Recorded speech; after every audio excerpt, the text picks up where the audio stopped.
한 몇 년 전에 인기리에 방영했던 사이코지만 괜찮아라고 하는 드라마가 있습니다. 어렸을 적 상처를 받고 트라우마가 있던 주인공들이 서로를 통해 치유되어 가는 이야기입니다. 발달장애인 형을 둔 남자 주인공과 동화 작가인 여자 주인공이 만나서 벌어지는 이야기입니다. 제가 끝까지 다 보지는 못했지만 개인적으로 참 재미있는 부분들이 있었습니다.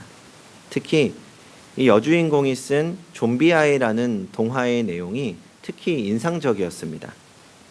짧은 동화인데 이 영상을 한번 보려고 합니다.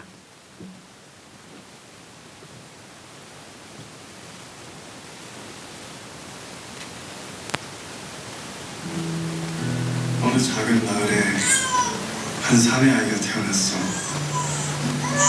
피부는 창백하고 눈동자가 아주 큰 아이였지. 아이가 크면서 엄마는 자연스럽게 알게 됐어. 이 아이는 감정이 전혀 없고 그저 식욕만 있는 좀비였다는 걸. 그래서 엄마는 마을 사람들 눈을 피해 아이를 지하실에 가두고는 밤마다 남의 집 가축을 훔쳐서 먹이로 주며 몰래 키웠어. 하루는 닭을,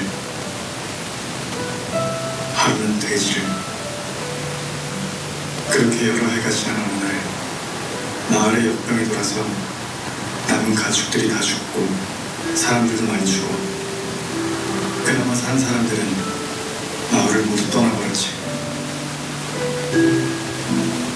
아들만 두고 떠날 수 없던 엄마는 결국 배고파 오는 아이에게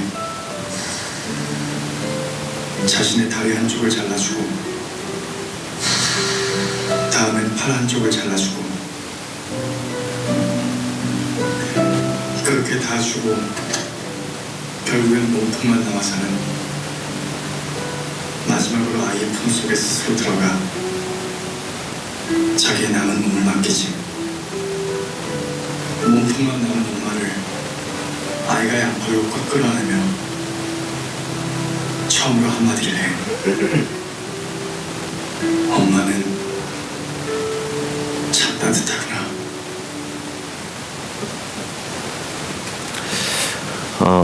짧은 동화인데 이 이야기는 오늘 세대의 부모님들에게 많은 의미를 전하는 것 같습니다.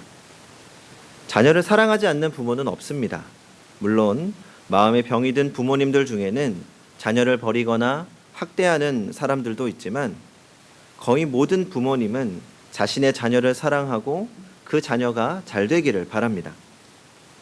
그래서 부모는 자녀가 행복하게 자랄 수 있도록 자신이 줄 수 있는 최고의 것을 주고자 합니다. 그런데 중요한 것은 부모가 자녀를 사랑해서 주려고 하는 최고의 것이 정말 아이에게 필요한 것인지 하는 문제입니다. 지난 4월 베트남에서 공부를 하던 고등학생이 부모님 앞에서 투신을 하는 끔찍한 사건이 벌어졌습니다. 베트남 하노이시의 특목고에 재학 중인 고교 1학년 학생이 늦은 새벽 자신을 감시하는 아버지 앞에서 투신을 하고 말았습니다. 이 학생은 새벽 3시까지 아버지의 감시하에 공부를 하고 있었습니다. 그러자 이 학생은 도저히 견디지 못하고 아버지 앞에서 유서를 쓰고 있었습니다. 아버지는 아들이 유서를 쓰는 도중에도 무엇을 먼저 하고 무엇을 나중에 해야 할지 생각 좀 하라는 식의 충고를 계속했습니다. 잠시 후 생각에 잠겨 있던 학생은 아빠, 내 노트 마지막 장에 뭐라고 쓰여 있는지 봐봐 라고 말한 뒤 곧바로 투신했습니다.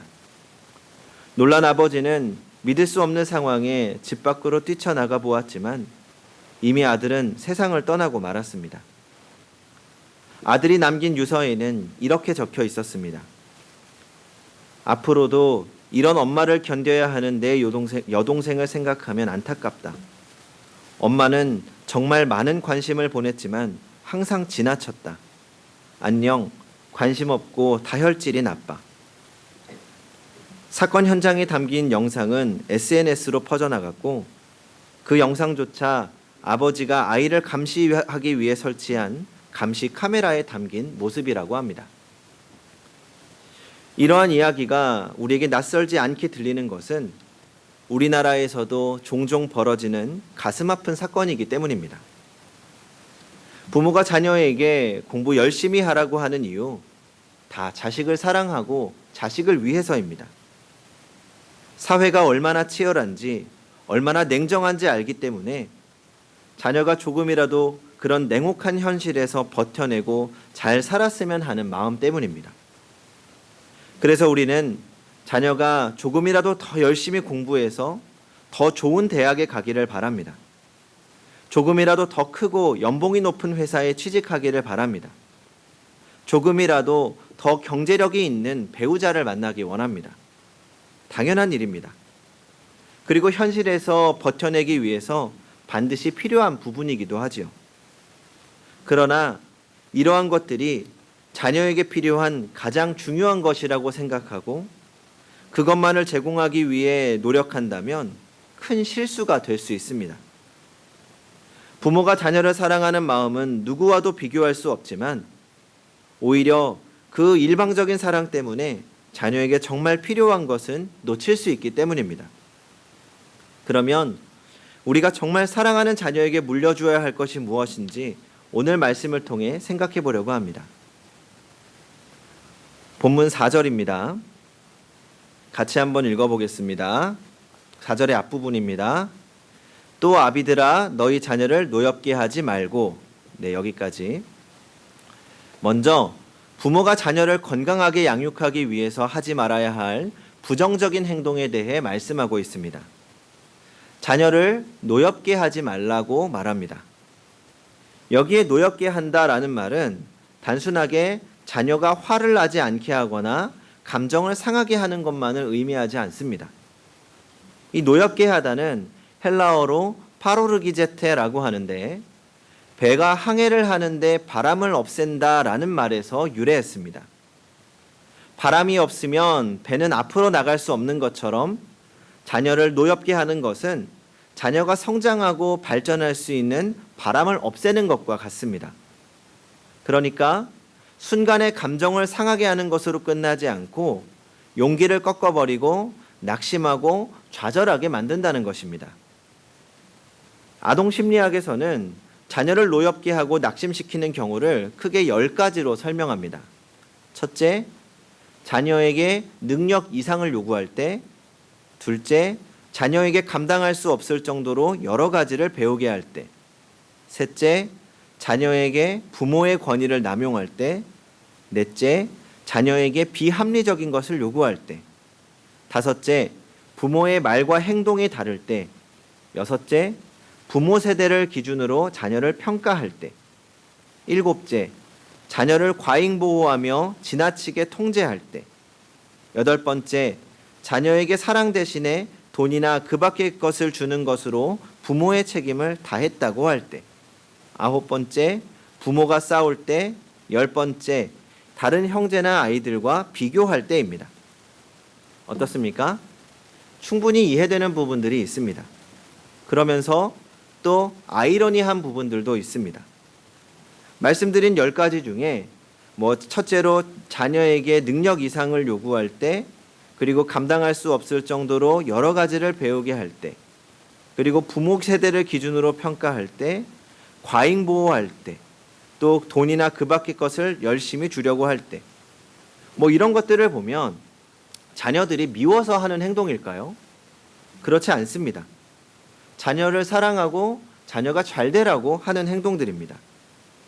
더 잘할 수 있다고 하면서 능력 이상을 요구하고 멋지도록 잘하도록 멋지게 잘하도록 여러 가지를 배우게 하고 과잉 보호를 하고 비교하면서 자극하기도 합니다. 그런데 이러한 행동들이 도리어 자녀를 노엽게 하고 용기를 꺾어버리고 낙심하고 좌절하게 만든다는 것입니다. 그래서 우리는 더더욱 나의 자녀가 행복하고 건강하게 스스로 격려하며 용기 내어 살기를 원한다면 자녀를 노엽게 하고 감정을 상하지 않도록 조심해야 합니다. 이어서 성경은 자녀를 잘 양육하기 위해서 좀 더 적극적으로 부모가 행해야 할 적극적인 행동에 대해 말씀하고 있습니다. 4절의 뒷부분입니다. 또 아비들아 오직 주의 교훈과 훈계로 양육하라. 여기에 양육한다라는 말은 헬라어로 에크트레포라고 하는데 꽃을 기른다, 몸을 돌본다라는 뜻입니다. 꽃을 기르는 것은 참 어려운 일입니다. 특히 저 같은 사람에게는 더 어렵습니다. 제 손에 들어오면 선인장도 말라 죽습니다. 지금도 제 방 한 구석에는 수명을 다한 선인장이 누워 있습니다. 저와는 달리 이 우리 교회에서 정말 꽃과 식물을 잘 가꾸고 살려내는 분이 계십니다. 최명수 장로님이시죠. 참 신기합니다. 죽어가는 꽃도 장로님 손에 맡겨지면 살아납니다. 이 꽃을 잘 키우기 위해서는 꽃에게 필요한 것이 어떤 것인지 잘 알아야 합니다. 꽃마다 물을 주는 날짜도 다르고 물을 주는 방법도 다릅니다. 매일 줘야 하는 꽃이 있고 일주일마다 줘야 하는 꽃이 있고 한 달에 한 번 줘야 하는 꽃이 있습니다. 그런가 하면 분무기로 뿌려줘야 하는 꽃이 있고 조금 뿌려줘야 하는 꽃이 있고 뿌리까지 충분히 적셔줘야 하는 꽃이 있습니다. 꽃이 사는 흙이나 온도, 햇빛인지 그늘인지 다 다릅니다. 꽃을 알고 꽃을 사랑하는 마음이 있어야 잘 양육할 수 있습니다. 자녀도 마찬가지입니다. 부모님들이 쉽게 착각하는 것이 내 아이는 내가 가장 잘 안다는 착각입니다. 그러나 가장 잘 모르는 것이 부모님이기도 합니다. 내가 자녀를 안다고 착각하는 순간부터 문제가 생깁니다. 먼저 태어나서 먼저 살아왔다는 교만함 때문에 벌어지는 일이기도 하죠. 그래서 우리는 부모 중심적으로 자녀를 바라보는 것이 아니라 자녀 그 자체를 바라보아야 합니다. 우리 자녀가 정말 좋아하는 것이 무엇인지, 우리 자녀에게 정말 필요한 것이 무엇인지 잘 살펴보아야 합니다. 이것은 어린이에게만 해당하는 이야기는 결코 아닙니다. 자녀가 성장할수록 부모는 더욱 착각과 고집과 아집에 빠지기 쉽습니다. 그래서 자녀와 대화를 지속하는 것이 중요합니다. 이 대화 또한 부모 입장에서 설득하려고 하는 대화가 아니라 자녀의 이야기를 들을 수 있어야 합니다. 자녀와 대화하며 자녀를 알아가고 나의 자녀에 맞는 양육을 해나가야 합니다. 물론 그렇다고 아무런 기준이 없이 그저 자녀가 원하는 대로 자녀 중심으로만 양육하라는 것은 결코 아닙니다. 성경은 양육의 기준에 대해 분명히 말씀하고 있습니다. 무엇입니까? 바로 주의 교훈과 훈계로 양육해야 합니다. 주의 교훈과 훈계로 양육한다는 것은 무엇을 의미할까요? 단순하게 성경을 가르친다는 신앙교육에 관한 것이 아닙니다. 우리가 그리스도인으로서의 가정을 이루는 데 있어서 신앙교육은 의무이자 책임입니다. 우리 자녀들이 하나님의 자녀로서 성장하게 하는 것은 아주 중요한 일입니다. 제가 유아 세례 교육을 할 때마다 꼭 강조하는 것이 있습니다. 바로 자녀는 하나님의 선물이라는 것이죠. 자녀는 결코 부모의 소유가 아닙니다. 부모가 원하는 대로 부모의 방식대로 양육해서는 안 됩니다. 하나님이 원하시는 하나님의 자녀로 하나님의 방식으로 양육해야 합니다. 그래서 자녀에 대한 소유권을 내려놓고 부모는 내가 하나님의 대리인으로서 양육한다는 것을 늘 되새겨야 합니다. 그런데 여기서 주의 교훈과 훈계로 양육한다는 것은 신앙교육이라는 좁은 의미를 말하지 않습니다. 그저 내 자녀를 주일학교 교회에 보내는 것으로 만족해서는 안 됩니다. 교육에 대한 삶에 대한 전반적인 부분에 있어서 주의 교훈과 훈계로 양육해야 한다는 것이죠. 이것은 신앙교육과는 엄연히 다른 것입니다. 삶의 모든 행동 양식에 대한 가치관의 문제입니다. 부모는 자녀 교육에 대한 가치관이 어디에 중심을 두고 있는지 생각해 보아야 합니다. 단순하게 우리 아이가 세상에서 편하고 인정받고 살기를 바란다면 우리는 세상적 가치관을 중심으로 가르치고 세상적 가치관을 가진 자녀로 자라기를 바라는 것입니다. 우리는 자녀에게 늘 왜라는 질문과 대답을 할 수 있도록 가르쳐야 합니다. 왜 공부해야 하는가? 왜 돈을 벌어야 하는가? 왜 좋은 직장에 가야 하는가? 왜 좋은 배우자를 만나야 하는가? 그리고 그 왜에 대한 대답이 하나님 나라의 가치관 안에서 해석될 수 있도록 양육해야 합니다. 우리 안에 있는 세상적인 사고를 하나님 나라의 사고로 바꾸어야 합니다. 하나님 나라의 가치관으로 경제적 사고를 하고, 하나님 나라의 가치관으로 공부를 하고, 하나님 나라의 가치관으로 결혼 생활을 해나가야 합니다. 잘 먹고 잘 살아서 행복한 사람이 아니라 어디에서든지 하나님 나라의 가치관으로 살아가며 어떤 상황에 관계없이 하나님이 주시는 기쁨으로 살아갈 수 있는 자녀로 양육해야 합니다. 그러면 어떻게 자녀를 주의 교훈과 훈계로 양육할 수 있을까요? 이것은 단순하게 자녀들에게 어떻게 살아야 한다, 어떻게 해야 한다 하는 말의 교육으로 이루어질 수 없습니다. 내 자녀를 주일학교에 하루도 빠지지 않게 한다고 해서 그런 교육이 이루어지는 것 아닙니다.